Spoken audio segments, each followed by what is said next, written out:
School of magic season 2। Title, रात में east guardian tower में घुसना। जैसा कि आदर्श को याद आया, उसका मानना था कि उसे एक हाथ से महिला के स्तन पकड़ने में परेशानी होगी। यदि वह उनमें अपना चेहरा खोदता तो संभवतः उसका दम घुट जाता। जहाँ तक उसके निचले शरीर की बात है, उसकी कमर और श्रोणी के मोड़ असाधारण रूप से सुंदर थे। उसकी त्वचा की कोमलता और चमक ने उसे दृष्टि से प्रफुल्लित कर दिया। उत्तेजना बस उसकी कोशिकाओं में उमड़ पड़ी, मानो वे अपने झंडे लहराने और विद्रोह करने जा रहे हो ताकि वे सभी उसके शरीर पर आ सके। हालांकि ईमानदारी से कहे तो आदर्श को पता होता कि वह एक चट्टान के किनारे एक पेड़ पर लटक रहा होगा, जिसके ऊपर एक जादुई फॉर्मेशन होगी जो उसे आसानी से राख में बदल सकती है। तो वह इस आकर्षक मुठभेड़ को छोड़ने के लिए तैयार हो जाएगा। लानत है, वह जानता था कि वह महिला कोई ऐसी चीज नहीं जिसे वह आसानी से संभाल सके। कहो, क्या हमें सचमुच यहाँ से चोरी छिपे घुसना होगा? क्या आप कबीले के सदस्य नहीं हैं जो ट्विन गार्जियन टावर की सुरक्षा करते हैं? हमें ड्रॉबिस लेने जाने के बजाय चट्टान पर क्यों पड़ना है? मैं महसूस कर सकता हूँ कि मेरे पैर कमज़ोर हो रहे हैं। आदर्श ने अपनी निगाहें उठाई और चाहत की ओर देखा जो देवदार के पेड़ की चोटी पर खड़ी थी। चाहत के पैर आदर्श के ठीक ऊपर थे।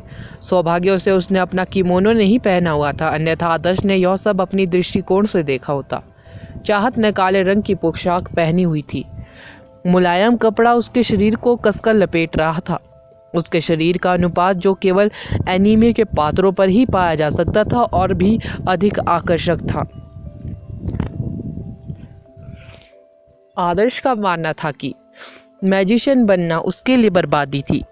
उन्हें महान शिक्षक 16 आयु से सीखना चाहिए और मानव जाति को लाभ पहुंचाते हुए राइट हैंड धर्म के लाखों शिष्यों की सेवा करनी चाहिए।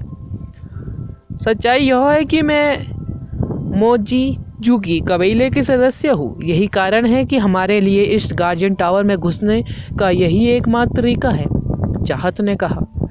क्या हमें सचमुच वहाँ जाना है? आदर्श ने पूछा।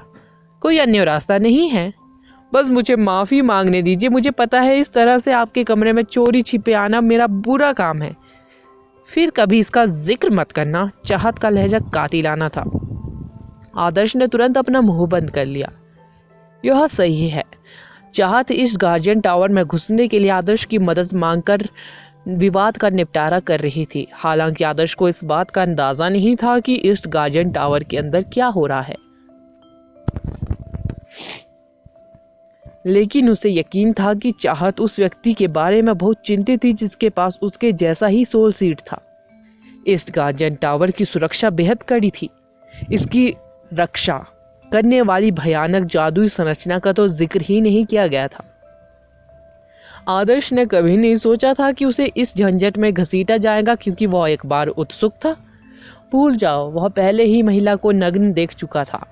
उसके साथ एक पागलपन भरी साहसिक यात्रा पर जाने में कोई हर्ज नहीं होगा, अन्यथा वह संभवतः उस रात कैसे जीवित रह पाता। चूंकि हम अंदर घुस रहे हैं, क्या आप मुझे नहीं बताएंगे जैसे वह व्यक्ति कौन है जो आपके जैसे ही डीमन वृक्ष का उपयोग करता है? उसने गार्डों को क्यों मारा? East guardian tower of limit क्यों है? जैसे वहां कोई गुप्त प्रयोग कर रहे हो, आदर्श ने कहा।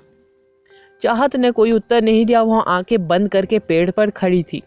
वह चट्टान के किनारे उगने वाली लताओं को नियंत्रित करने के लिए एक मैजिक का उपयोग कर रही थी। लताएं उनके चढ़ने के लिए सीढ़ी का काम करती थी। पूरा पर्वत अदृश्य जादुई संरचना द्वारा सुरक्षित था। जो पक्षी दीवार से बाहर निकलकर चट्टान पर रुक जाता, वह क्षण भर में झुलस जाता। यदि यह इस तथ्य के लिए नहीं होता कि चाहत जादुई फॉर्मेशन से बेहद परिचित थी, तो उनके पास इस गार्जियन टावर में घुसने का कोई तरीका नहीं था। जब तुम उस स्थान को पार करते हैं तो चट्टानों से निकटता से चिपके रहे। चाहत ने विशेष रूप से आदर्श को याद दिलाया जो उसके पीछे लताओं पर चढ़ रहा था। तुम चट्टानों से चिपके क्यों नहीं हो? आदर्श ने पूछा। मैं पतली हूँ, चाहत ने अप्रिय ढंग से उत्तर दिया। लेकिन आपके स्तन बहुत बड़े हैं। क्या कहा हमने?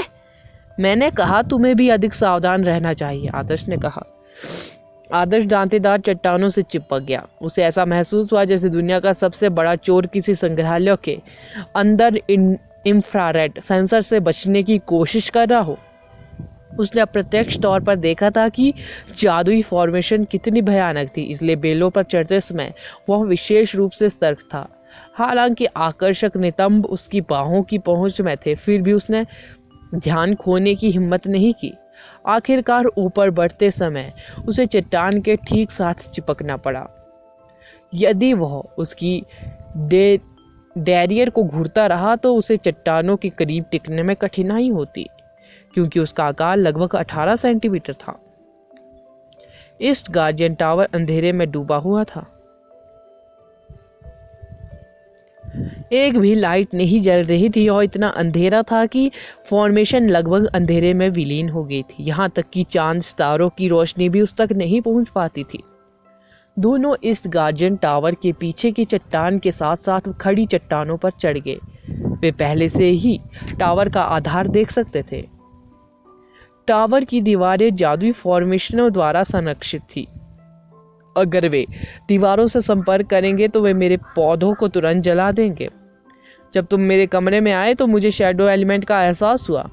तुम फ्लाइंग शैडो कास्ट कर सकते हैं? यही कारण है मैंने आपको पहले नोटिस नहीं किया। सही कहा ना मैंने? चाहत ने कहा। ठीक है, आदर्श नहीं चाहता था कि बहुत से लोगों को पता चले कि उसके पास ज़रूरत से ज़्यादा एलिमेंट है। मुझे अन्य लोगों के रहस्यों में कोई दिलचस्पी नहीं है, लेकिन आपको उस स्थान पर जाने के लिए फ्लाइंग शैडो का उपयोग करना होगा और मेरे ऊपर चढ़ने के लिए नीचे एक रस्सी फेंकनी होगी, चाहत ने कहा। आदर्श के पास उसके आदेश का पालन करने के अलावा कोई विकल्प नहीं था। उसने बेलों को छोड़ दिया। उसकी परछाई तुरंत टावर की दीवारों से चिपक गई और ऊपर की ओर सरक गई। टावर की दीवार किसी विशाल बांध की तरह काफी ऊंची थी। मनुष्य उसकी तुलना में मक्खी के समान छोटा था। शैडो टावर के आधार के ऊपर एक स्थान के करीब चली गई। यह चट्टान के सामने एक नाली थी जिसमें खड़े होने की कोई जगह नहीं थी। आदर्श को रस्सी के सिरे को एक छेद में बांधना पड़ा ताकि मुश्किल से उसे पकड़ सके। रात की हवा बह चली। बिल्कुल सीधी चट्टान बेहद डरावनी लग रही थी। टावर के पीछे से चट्टानों तक एक रस्सी गिराई गई। चाहत ने बागा पकड़ा और तेजी से ऊपर चढ़ गई। वह जल्द ही उस गटर पर पहुंच गई जहां आदर्श था। हमारे ऊपर एक वेंट है, हम वहां से ईस्ट गार्जियन टावर पर चढ़ सकते हैं, चाहत ने कहा। मैंने तुम्हें यहां तक पहुंचाने में पहले ही मदद कर दी है, बाकी सब मैं तुम पर छोड़ता हूँ।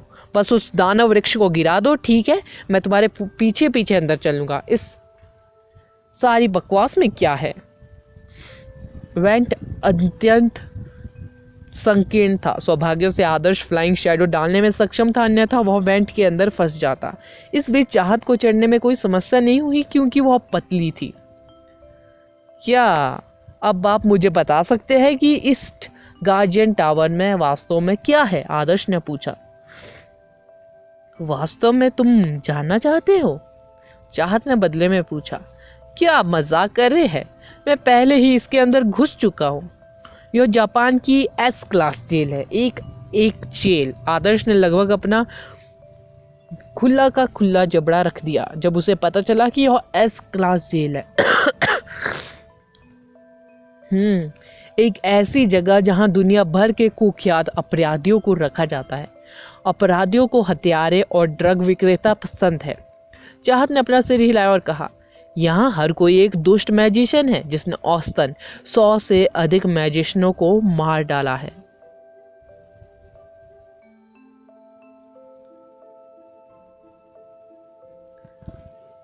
School of magic season 2।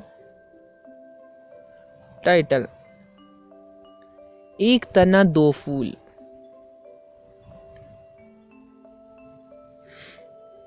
मृत्यु दंड एक जटिल सजा थी। इसका मतलब केवल उन लोगों की जान लेना नहीं था जिन्होंने गंभीर अपराध किए थे।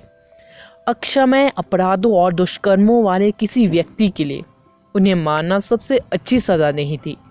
जिन लोगों को उन्होंने मारा उनके बुरे कर्मों के कारण दूसरों को जो पीड़ा हुई वह वर्षों या यहाँ तक कि दसियों वर्षों तक बनी रहेगी। यदि उन्हें बस लाइटनिंग की कुर्सियों पर बिठा दिया गया या बंदूकों से ख़त्म कर दिया जाए तो इससे अपराधी मुक्त हो जाएंगे। एक वास्तविक डरावनी सज़ा में केवल एक गोली शामिल नहीं होती, क्योंकि इससे केवल तेज दर्द होता और वे ख़त्म हो जाते। यह उनकी आज़ादी छीनते हुए उन्हें जीवित रख रहा था। यह उन्हें जीवन भर के लिए एक गहरे काले ठंडे पिंजरे के अंदर कैद करने जैसा था, जहां वे कभी सूरज की रोशनी या किसी इंसान को नहीं देख पाएंगे। जापान के प्रवर्तक संघ ने पहले ही मौत की सजा रद्द कर दी थी। जिन अपराधियों ने गंभीर अपराध किए थे उन्हें आजीवन कारावास की सजा दी गई। हालांकि अधिकांश अपराधियों के पास अविश्वसनीय क्षमताएं और मजबूत कल्टीवेशन थी, इसलिए एक सामान्य जेल इन दुष्ट मैजिशियनों को रखने में सक्षम नहीं होगी। ईस्ट गार्डियन टावर विशेष रूप से इन मैजिशियनों को कैद करने के लिए बनाया गया था। बेसिक रूप से जापान में अब तक के सबसे बुरे अपराधियों को ईस्ट गार्डियन टावर में रखा गया था, जिनमें मैजिशियन भी शामिल थे जो पूरे शहर को खत्म करने के लिए काफी ताकतवर थे, और दुष्ट मैजिशियन जो काला जादू करने में लिप्त थे। सामान्य दुष्ट मैजिशियन यहाँ रखे जाने योग्य नहीं थे, अर्थात जिन्हें यहाँ रखा गया था वे असली शैतान थे। चाहत के कबीले ने लंबे समय तक उच्च श्रेणी की जेल की देखरेख की थी। जिस तरह से ट्विन गार्डियन टावर्स का निर्माण किया गया था वह बेसिक रूप से यह गारंटी देता था कि यहाँ कैद किए गए अपराधियों को भागने का कोई मौका नहीं मिलेगा। दूसरी ओर जाने का एकमात्र रास्ता ड्रॉबिस था, लेकिन वह स्थान बेसिक रूप से एक सैन्य किला था। सच्चाई जानने के बाद आदर्श अवचेतन रूप से कांप उठा। वेस्ट गार्डियन टावर एक अनोखी जगह की तरह दिखता था, जो एक किले, एक एकेडमी और एक ट्रेनिंग हॉल का संयोजन प्रतीत होता था। फिर भी दूसरी तरफ का टावर मानव जाति के सबसे बुरे हथियारों को कैद करने वाली जेल बन गया। एक महिला के रूप में क्या वह हर रात सोने में असहज महसूस नहीं करेगी?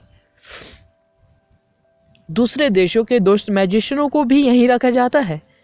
इसे एशिया में मैजिशियनों के लिए सर्वोच्च श्रेणी की जेल के रूप में जाना जाता है, चाहत ने कहा। यदि सभी शैतान मैजिशियनों को यहाँ रखा गया है तो क्या आप लोगों को चिंता नहीं है कि वे मिलकर ईस्ट गार्डियन टावर को तोड़ देंगे? मुझे विश्वास नहीं है कि उन्होंने जो बुरे काम किए हैं उन्हें देखते हुए उन्हें एक छोटे टावर को नष्ट करने में परेशानी होगी, आदर्श ने कहा। जब तक फॉर्मेशन एक्टिव है वे सामान्य लोगों का एक समूह मात्र है। उनकी आत्मा पर आपराधिक मोहर लग गई है। यदि वे मैजिक का उपयोग करने की कोशिश करते हैं तो फॉर्मेशनें उन पर तुरंत अटैक कर देंगी। इसके अलावा ईस्ट गार्डियन टावर बहुत लंबे समय से कर्स के अधीन है। जो कोई भी वहां लंबे समय तक रहेगा उसकी ऊर्जा और आत्मा धीरे धीरे खत्म हो जाएगी। एक सुपर मैजिशियन की कल्टीवेशन 10 वर्षों में बेसिक लेवल तक गिर जाएगी, चाहत ने समझाया। क्या इसका मतलब यह नहीं है कि हम भी कर्ज के प्रभाव में हैं? आदर्श ने चिल्लाकर कहा। छोटी अवधि में हमें कोई नुकसान नहीं होगा। मेरे साथ आओ, पीछे मत रहो। इस जगह का निर्माण भी एक शैडो फॉर्मेशन के साथ किया गया है। पूरी फॉर्मेशन एक भूल भुलैया की तरह है। ऐसा कोई तरीका नहीं है जिससे आप एक निश्चित तरकीब के बिना दिशा निर्देश बता सके। चाहत ने याद दिलाया। वह कुछ ही कदम चली थी कि पीछे से आदर्श उससे टकरा गया। उसने उसे घूरकर देखा और बोली, मेरे इतने करीब रहने की कोई जरूरत नहीं है। चलो वापस चलते हैं, यह जगह बहुत अजीब लगती है। आदर्श को भागने की इच्छा हुई। डर गए हो क्या? मैं आपकी सुरक्षा को लेकर चिंतित था। इसके बारे में सोचो, कई साल हो गए जब यहाँ अपराधियों ने एक महिला को देखा है और तुम्हारे शरीर पर विचार कर रहे हैं। ओह, मैंने जो कहा उसे भूल जाओ। ईस्ट गार्डियन टावर के अंदर के रास्ते बेहद छोटे थे। आदर्श को फॉर्मेशन के अंदर का लेआउट समझ में नहीं आया। संकरे रास्तों, सीढ़ियों और गलियारों को देखकर ऐसा लगा जैसे टावर के अंदर की 80% जगह दीवारों ने घेर ली है। मुझे आपको एक दोस्ताना अनुस्मारक के रूप में कुछ बताना है। आपकी टीम और द्वारपालों के बीच सभी द्वंद्व रिकॉर्ड किए गए थे। मेरा मानना है कि रिकॉर्डिंग राष्ट्रीय टीम को भेजेंगे। चाहत एक धर्मात्मा व्यक्ति थी। ऐसा लग रहा था जैसे वह उन कुछ चीज़ों को स्वीकार नहीं कर सकती थी जो उन्होंने की। यह चीनी टीम द्वंद्वों को रिकॉर्ड करना चाहती थी तो उनसे अनुमति मांगना उचित था। यह कोई बड़ी बात नहीं है। आदर्श को इससे ज़्यादा परेशानी नहीं हुई। आखिरकार उसे अभी भी अपनी पूरी ताकत लगानी थी। जापानियों द्वारा इस्तेमाल की जाने वाली छोटी छोटी चालों के बारे में चिंतित होने की कोई आवश्यकता नहीं थी। वह स्थान बेहद शांत था। आदर्श मौन के प्रशंसक नहीं था। वह उसे पहले का अलार्म याद आया और उसने पूछा, पहले का एक विशालकाय प्राणी कौन सा था? क्या इसका संबंध यहाँ ईस्टगार्डन टावर की घटना से है? मुझे कोई अंदाजा नहीं है, लेकिन मुझे नहीं लगता कि उस स्तर के प्राणी को इतनी आसानी से नियंत्रित किया जा सकेगा। चाहत गहरी सोच में पड़ते हुए कहती है, आपने मुझे यह नहीं बताया कि वह व्यक्ति कौन है जो आपके समान सोल सीड का उपयोग करता है। उसने गार्डों को क्यों मारा? आदर्श ने पूछा। मेरा एक सौतेला भाई है जो मेरे साथ ही बड़ा हुआ, लेकिन वह पिछले साल अचानक लापता हो गया और हम अभी भी उसे नहीं ढूंढ पाए हैं।